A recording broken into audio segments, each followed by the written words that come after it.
এ যেন মরার উপরে খরার ঘা লঙ্কানদের জন্য।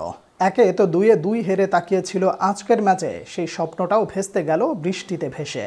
কারো যখন পৌষ মাস, কারো হয় সর্বনাশ। বিশ্বকাপ থেকে লঙ্কানদের বিদায়ে সুপার 8-এর সুবাতাস বইতে শুরু করেছে বাংলাদেশ শিবিরে। সামনে দাঁড়িয়ে আছে শুধু নেদারল্যান্ডস। ডাচদের হারাতেই পারলেই কি সুপার 8-এ পৌঁছে যাবে টাইগাররা? বিশ্বকাপ ডি গ্রুপের পয়েন্ট টেবিলের হালচাল নিয়ে বাকিটা জানবো রিপোর্টে। বিশ্বকাপ শুরু হওয়ার আগে আকাশ সমান চাপ ছিল বাংলাদেশ দলের উপর। যুক্তরাষ্ট্রের বিপক্ষে সিরিজ হারের পর ভারতের বিপক্ষে প্রস্তুতি ম্যাচে অসহায় আত্মসমর্পণ, সাথে ব্যাট হাতে টপ অর্ডারের টানা ব্যর্থতা নিয়ে কপালে চিন্তার ভাঁজ ছিল টাইগার সমর্থকদের। কিন্তু আসরের শুরুটা ছিল দুর্দান্ত। শ্রীলঙ্কার বিপক্ষে জয় নিয়ে টুর্নামেন্ট শুরু করে শান্ত বাহিনী। সেই ম্যাচে ব্যাটার ও বোলারদের পারফরমেন্সের পাশাপাশি দলের আত্মবিশ্বাসও ছিল দারুণ। ঠিক পরের ম্যাচে শক্তিশালী দক্ষিণ আফ্রিকার বিপক্ষেও অসাধারণ লড়াই করে তাসকিন রিয়াদরা।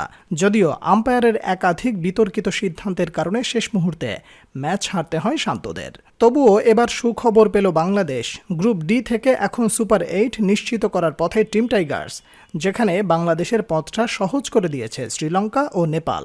আসরের শুরু থেকে আলোচনায় ছিল গ্রুপ ডি। অনেকের মতে এবারের বিশ্বকাপে গ্রুপ অফ ডেথ ছিল এটি।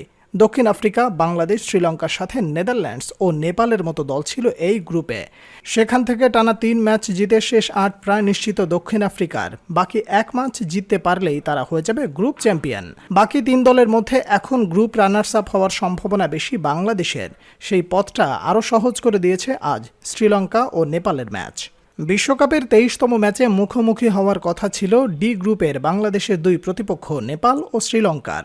বাংলাদেশ সময় ভোর 5:30টায় মাঠে গড়ানোর কথা ছিল ম্যাচটি, কিন্তু এদিন যুক্তরাষ্ট্রে ফ্লোরিডায় ছিল তুমুল বৃষ্টি, যার কারণে ম্যাচটি পরিত্যক্ত করতে বাধ্য হন আম্পায়াররা। আর ম্যাচ ড্র হওয়ার কারণে সুপার 8-এর স্বপ্ন এখানেই শেষ শ্রীলঙ্কার। প্রথম 2 ম্যাচের 2টিতে হারায় এই ম্যাচ জয়ের বিকল্প ছিল না তাদের জন্য, কিন্তু ড্র হওয়ায় 3 ম্যাচে তাদের পয়েন্ট মাত্র 1। অন্যদিকে নেপালও প্রায় ছিটকে গেছে টুর্নামেন্ট থেকে। তাই এখন নেদারল্যান্ডসের বিপক্ষে পরের ম্যাচ বাংলাদেশ জিততে পারলেই উঠে যাবে সুপার 8-এ। নেদারল্যান্ডস এখন পর্যন্ত 2 ম্যাচ খেলে জয় পেয়েছে 1টিতে, তাই তাদের পয়েন্ট বাংলাদেশের সমান।